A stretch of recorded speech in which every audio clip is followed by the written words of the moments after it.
வணக்கம் நண்பர்களே, எல்லாரும் எப்படி இருக்குங்க? நல்லா இருக்குங்களா? இன்னைக்கு நம்ம என்ன பண்ண போறோம் தெரியுமா? நவாப்பழம் பிறக்க போறோங்க. அதாவது நவாப்பழம் ஹார்வெஸ்டிங். நம்ம சொன்னோம் பார்த்தீங்களா, அந்த வீடியோலயே லாஸ்ட்ல சொல்லியிருந்தோம் நம்ம நவாப்பழம் வீடியோ போடுறோம் அப்படின்ட்டு. இது வந்து சீட்லெஸ் நவாப்பழங்க. அது உள்ள விதை இருக்காது, கொட்டை இருக்காது. இதா இருக்கு பார்த்தீங்களா? இது பூரா இப்போ பிறக்கிட்டோம். இந்த இருக்கா, இதில் பிஞ்சா இருக்கா, இதெல்லாம் பிறக்கிட்டோம். இந்த பெட்டி வைத்துட்டு இருக்கும் பாருங்க, காலையிலே கொண்டு போயிட்டாங்க, ஆள் வாங்கிட்டு போயிட்டாங்க. இப்போ வந்து இது இப்போ லோக்கல் கொடுக்குறதாண்டி பாருங்க. இதில் உங்களுக்கு 2 எடுத்திருக்கேன். இதில் 4 பழம் எடுத்திருக்கேன். இது சின்னதாக இருக்குது, இது பெருசாக இருக்குது. ஆனால் இது வந்து விதை இருக்கும்.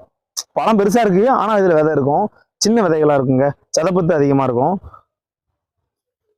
சொன்னா எவ்வளோ சின்ன விதையாக இருக்குன்னு நீங்களே பாருங்க.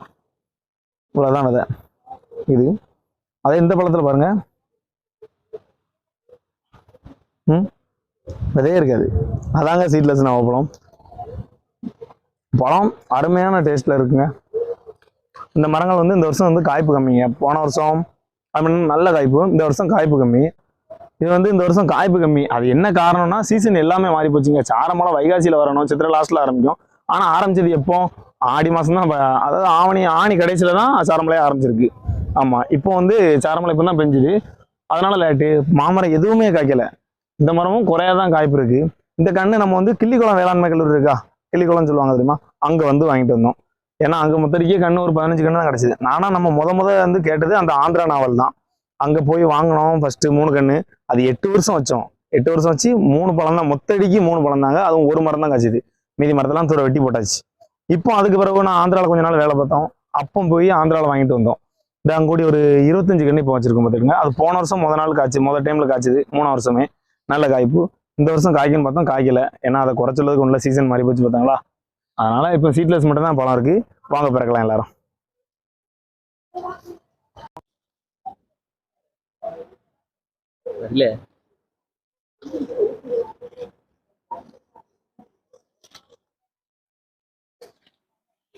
பழம் தட்டி பொடி பழமா இருக்குல்ல, போனாட்டி மாதிரி அந்த பரம்பழம் வரல.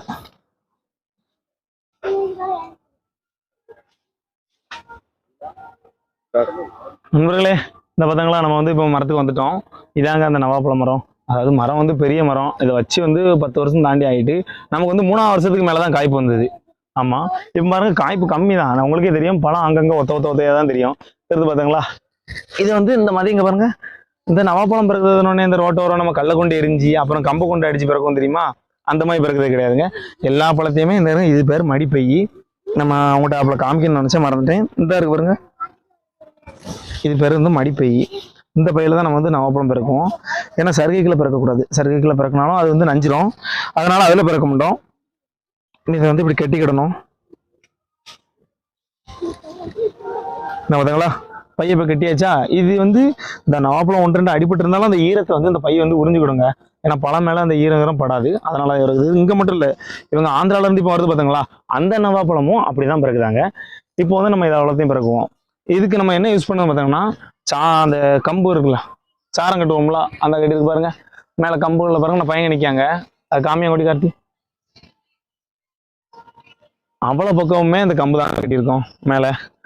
ஏன்னா நின்று பிறக்க முடியாது. நவாப்பழ கோப்பும் முருங்கை கோப்பு மாதிரி கண்டிப்பாக ஒடிஞ்சிடும். அதனால அது நின்று பிறக்க முடியாதுன்ட்டு அதை மாதிரி சாரம் கட்டியிருக்கோம். இந்த இருக்கு பாருங்க, இப்போ காமிக்க நவாப்பழத்தை. சோப்பு எடுத்துடவே கூடாது, சோப்பு வாயில் வைக்க முடியாது. தோப்பு இருக்கு பாருங்க, இருக்கா. நம்ம யூஸ் பண்ணது வந்து இது வந்து இந்த அலுமினியம் ஸ்டாண்டுங்க. இது வந்து 10 அடி குதிரை, குதிரைன்னு நம்ம சொல்லுவோம். இது 10 அடி குதிரை. நம்ம இது வச்சிருக்க வந்து நம்ம வீட்டில் நின்ன சைக்கிள் அப்புறம் கட்டில் எல்லாத்தையும் கட் பண்ணி ரெடி பண்ணிக்கிட்டோம் நம்மளே. நம்ம அப்பாவே கொண்டு போய் கடையில் கொண்டு போய் இந்த மாதிரி வெட்டி செய்யுங்க அப்படின்னு சொல்லிட்டாங்க. இது வந்து ஒரியே கிடையாது. ஏன்னா அவ்வளோ சீக்கிரத்தில் சாயாது, பிரச்சனை எதுவுமே கிடையாது. இந்த குதிரைனா கூட இருங்க ஆடும். ஆனால் இது கன் மாதிரி நிற்கும்.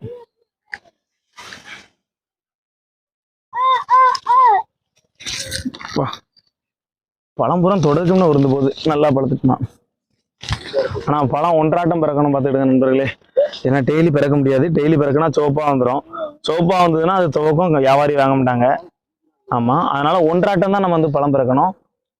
இந்த இருக்கு பார்த்தீங்களா. இப்போ வந்து இதில் 2 உங்களுக்கு பார்க்க 2மே பழமாய் தான் தெரியும். இது 2ம் பழம் கிடையாது. இது 1 தான் பழம்னா இருக்கு பாருங்க. இந்த ஒண்ணு மட்டும்தான். இது வந்து காய். இப்ப பாருங்க, நம்ம சோப்பே பிறக்க மாட்டோம், அவ்வளவுமே கருப்பா தான் இருக்கும்.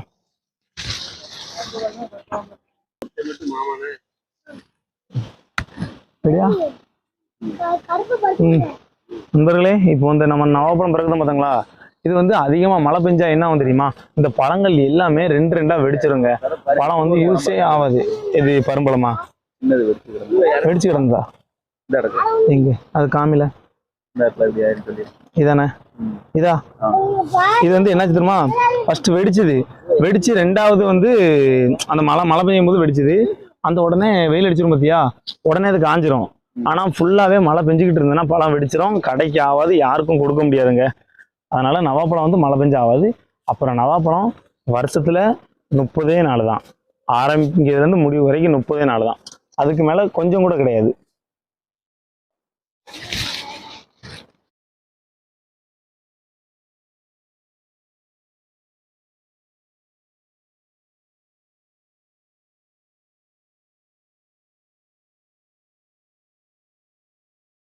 பிஞ்சு பார்த்துருங்க, மரம் எல்லாமே நீர் நம்ம போடலை இப்போ, அதனால வாடி போய் நிக்கி.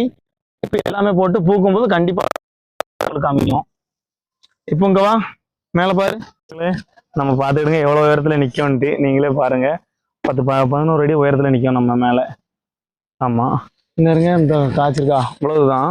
இது வந்து மொத்தடிக்கா நான் 30 நாள்னு சொன்னேன்ல, எவ்வளவு இருக்கு பாருங்க. இது அவ்வளோத்தையும் பிறக்கிட்டோம்னா இந்த 2 மட்டும்தான் இருக்கும், 2 இந்த 4 பிஞ்சு தான் இருக்கும். இது வந்து கரெக்டா ஒரு நவாப்பழம் வந்து 15 பறி தான் பறிக்கும். நல்ல பறி பறிச்சதுன்னா 15 பறிக்கும். 15 பறினா 30 நாள்ல 15 நாள் பறிக்கும், 15 நாள் சும்மா இருக்கும். அவ்வளவுதான் நவாப்பழம், முடிஞ்சு போச்சு. அது போக கீழே உளுந்து கிடத்துக்கிறது அதுக்கு மேல இருக்கு பார்த்துக்கிடுங்க, அதுவும் ஒன்றும் செய்ய முடியாது. ஆனா இது வந்து லாபம் தான். ஆனா மழை பெய்யக்கூடாது, மழை பெஞ்சா இது நமக்கு பெரிய நட்டம். மழை பெஞ்சதுன்னா இந்த பழங்கள் பூராமே நிறைய, இந்த பழம் இருக்குல்ல, இது என்ன செய்யணும்னா, இப்படி நம்ம இப்படி கையை வச்சு இப்படி இருந்தாட்டு இருக்கோம், இந்த நகம் கீறின மாதிரி அவ்வளோ பக்கமே வெடிச்சு போய் கிடக்கும், அப்படி வெடிச்சு போய் இருக்கும். இது என்ன செய்ய முடியும், ஒருத்தரும் வாங்க முடியாது. கொண்டு நம்ம தட்டினோம்னா தட்டின இடத்துல தண்ணி ஓடும், யார் வாங்குவா, புளிப்பு மட்டும்தான் இருக்கும். அதனால அது வேஸ்ட்டுங்க. சீட்லெஸ்னோடனே எல்லாருமே இது ஒட்டு அப்படின்னு நினைக்காங்க, இதுவும் ஒரு ரகம் தாங்க. இது ஒட்டுலாம் கிடையாது, நீங்க நினைக்க மாதிரி அந்த மரபணு மாற்றம் செய்யப்பட்டது அப்படி எதுவுமே கிடையாது. இதுவும் ஒரு வகையானதான். இது வந்து கவர்மெண்ட் கிளிக்குளம் கவர்மெண்ட் பண்ணையில தான் நாங்கள் வாங்கின நாற்று, இந்த நாற்று எல்லாமே. ஆனா எல்லாரும் சொல்லுவாங்க 6 மாசத்துல நவாப்பழம் வந்துடும் அந்த அப்படின்னு, நீங்க நர்சரியில சொல்லுவாங்க ஆந்திரா நவான்ட்டு, அதெல்லாம் வாங்காதங்க. ஆந்திரா நவா வந்து நாங்கள் வாங்கி வச்சு அனுபவப்பட்டுட்டேன், இங்க லோக்கல்ல வந்து வாங்கினேன், அது வந்து ஆகாது. நான் ஆந்திராவில் வந்து வேலை பார்க்கும்போது ராஜமண்டின்னு ஒரு இடத்துல, அந்த ஆறு பேர் என்ன பேர்ல, கோதாவரி கரையில ஒரு நர்சரி இருந்தது. ராஜமண்டியில இறங்கி பஸ் ஸ்டாண்ட்ல இருந்து 4 கிலோமீட்டர் கோதாவரி கரையில நம்ம கிழக்கணிக்கு, அது எந்த ஏரியாலாம் நம்ம தெரியல, அங்கே போனேன். போய் அவங்ககிட்ட கண்ணு வாங்கினேன், கேரண்டியோட பில்லோட தான் வாங்கிட்டு வந்தேன். ஒரு கண்ணு வந்து நான் வாங்கும்போது அப்போ வந்து 800 ரூபான்னா, ஒரு கண்ணு எனக்கு நெஞ்சு உயரத்துல இருந்து பஸ்ஸில் போட்டு தான் கொண்டு வந்தோம். அங்கேருந்து சென்னை கொண்டு வந்து, சென்னையிலேருந்து அதுக்கு பிறகு தான் வந்தோம். அதுவே ஒரு பெரும்பாடாயிட்டு, ஏன்னா எல்லாருமே பைசா கூட, கண்ணு ஏற்ற மாட்டேன், தண்ணி ஓடுதுன்ட்டான். அப்படி கொண்டு வந்து வச்சோம். அது இப்போ தான் 5வது வருஷம் தான் காய்ச்சிருக்கு. 5வது வருஷம் தான் அது வந்து காய்ச்சதுன்னா ஒரு குறிப்பிட்ட அளவு காய்க்கும்ல, அதுதான். இப்போ இந்த வருஷம் 6வது வருஷம் காய்க்கல, இனிமேல் 7வது வருஷம் தான் பார்க்க முடியும். நவம்பரம் காய்க்கலாம் அவ்வளோதான். ஆனால் அதை மெயின்டைன் பண்ணிக்கிட்டே இருக்கணும். மெயின்டைன்னா ரொம்பலாம் கிடையாதுங்க. கடைசி ஒரு இந்த பூக்க போதும் பார்த்தோம்னா பங்குனி மாதம் பூக்கும். பூக்கிறதுக்கு 1 மாதத்துக்கு முன்னே உரம் வைக்கணும், எரு வைக்கணும், அதுக்கப்புறம் தண்ணி விட்டுக்கிட்டே இருக்கணும் கடைசி வரைக்கும். அவ்வளோதாங்க. இன்னும் ஒரு 10 நாளில் முடிஞ்சு போகும். அடுத்து இந்த நவம்பரத்துக்கிட்ட நம்ம வரப்போகிறது கிடையாது. ரெட்டா தெரியும், காய் பூரா ரெட்டிஷா இருக்கும். ஒரு காயை பிடிங்கி பாரு, பெரிய காயை பிடிங்கி சாப்பிட்டுக்கலாம்.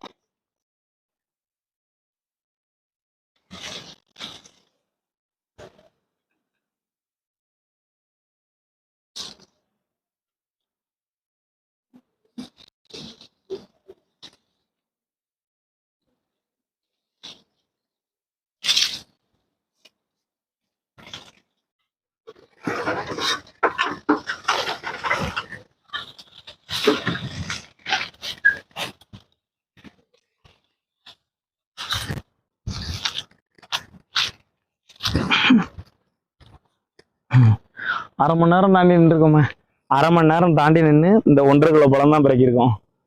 ஏன்னா இந்த மொத்தடிக்கு இந்த வாட்டி 7-8 மரம் இருக்கு இந்த லைன்ல. 8 மரத்துக்கும் எத்தனை பேர் நின்றுருக்கோம்னா, மொத்தடிக்கு அப்பா நான் தம்பி 8 பேர் நின்றுருக்கோம். 8 பேர் நின்று எவ்வளோ காடு எவ்வளோ பறிக்கிருக்கோம். இந்த இருங்க, இதில் ஒரு 6 கிலோ இருக்கும். இதே மாதிரி வாளியில் அங்கே ஒரு 10 10 20 கிலோ, மொத்தம் 26 கிலோ தான் பிறக்கிருக்கும். பார்த்துக்கிடுங்க, அதுக்கு மேலாம் கிடையாது. ஏன்னா கீழே வந்து உளுந்துன்னா ஆவாது பார்த்தாங்களா, இல்லைன்னா கூட உளுப்பி பிறக்கிடலாம்.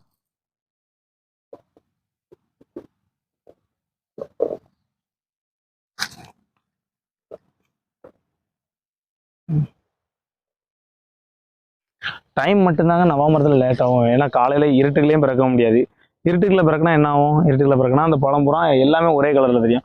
ரொம்ப வெயில் வந்தாலும் ஒரே கலரில். அதனால காலையில் பிறக்கணும். வியாபாரத்துக்கும் அதுதான் கேட்பாங்க. ஏன்னா குற்றாலம் தென்காசிலேருந்து ஒரு பாய் வருவார். அவர் வந்து இந்த சீசன் வியாபாரம் பார்த்துட்டு இருக்காரு. அந்தந்த சீசனும் அதை எடுத்து வைப்பாரு. இப்போ வேறு குற்றால சீசன் பார்த்தாங்களா, அதனால காலையிலே வந்துருவார். அவருக்கு ஃபஸ்ட்டு பிறக்கி கொடுத்துருவோம். அதுக்கப்புறம் அந்த பாவூர் சித்திரம் ஆலங்குளம் லோக்கல் கடைகளுக்கு அது 10 கிலோ தான் கொடுப்போம். போன வருஷம் 50 கிலோ 60 கிலோ பிறக்கணும். இந்த வருஷம் மொத்தடிக்கு 25 கிலோ தான் பிறக்கிட்டு இருக்கோம். 60 கிலோ 70 கிலோ வரைக்கும் போனாட்டி பிறக்கணுங்க. இந்த வருஷம் ரொம்ப மோசம். எல்லா சீசனுமே மோசம். மாமரம்லாம் எப்படி காய்க்க வேண்டிய மரங்கள் ஒன்றுமே காய்க்கல. இல்லாட்டி ரொம்ப மோசமாக இருக்குது சீசனுக்கெல்லாம். அதனால தான் மாம்பழம் ரொம்ப ரேட்டு கூட. போன வருஷம் இந்த டைமில் நம்மகிட்ட மாங்காய் இருந்தது. மாங்காய் நம்மகிட்ட என்ன ரேட்டுங்கன்னா போன வருஷம் 100 ரூபா. இப்போ மாங்காய் 120 ரூபாய்க்கு நம்மகிட்ட எடுக்காங்க, ரெடியாக இருக்காங்க. பஞ்சம் வரணும். ஆனால் காய் ஒரு காய் கிடையாது, வீட்டுக்கே கிடையாதுன்னா பாருங்களேன். அதனால சீசன் வந்து மாறிக்கிட்டே தான் இருக்கும்.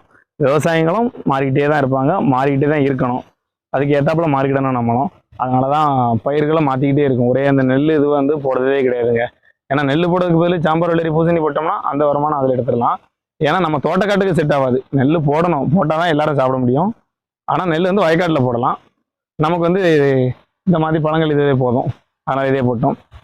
இனிமேல் இதை வளர்த்தையும் நம்ம பேக் பண்ணி மார்க்கெட்டுக்கு அனுப்ப போகிறோம். எடை போட்டு இங்கே வச்சு பேக் பண்ணி மார்க்கெட்டுக்கு அனுப்பிடுவோம் நண்பர்களே. சரியா? உங்களுக்கும் இதே மாதிரி உங்கள் ஊரில் இல்லைனா பக்கத்தில் எங்கேயாவது நவாப்பழம் இருந்து திருடி தின்ன அனுபவம் இருந்ததுன்னா கண்டிப்பாக கமெண்ட்டில் சொல்லுங்கள். ஏன்னா முன்னால் நானே அப்படிதாங்க நவாப்பழம் போடுறதுக்கு முன்னாடி அடுத்த வீட்டில் போய் கம்பை கொண்டு எரிஞ்சு அப்படி தான் சாப்பிட்டோம். ஓகேவா? நம்ம வீடியோ பிடிச்சிருந்தா கண்டிப்பாக லைக் பண்ணுங்கள், ஷேர் பண்ணுங்கள், சப்ஸ்கிரைப் பண்ணுங்கள். எல்லாருமே நல்லா சப்போர்ட் பண்ணுங்க. இப்போ கடைசியாக போட்ட வீடியோலாம் நல்லா சப்போர்ட் பண்ணாங்க எல்லாருமே. ஒரு அண்ணன் கூட கோயம்புத்தூர் இப்போ யூஎஸ்ல இருக்கோம் அப்படின்னு சொன்னார். அவர் ஒரு ஃபார்ம் ஹவுஸ் வைக்கணும், கொஞ்சம் இந்த மாதிரி சொல்லுங்க அப்படின்னு சொன்னார். ரொம்ப நன்றிண்ணே உங்களுக்கும். சரியா? நம்ம வீடியோ எல்லாரும் கண்டிப்பாக பாருங்கள். ஓகேவா? பாய்.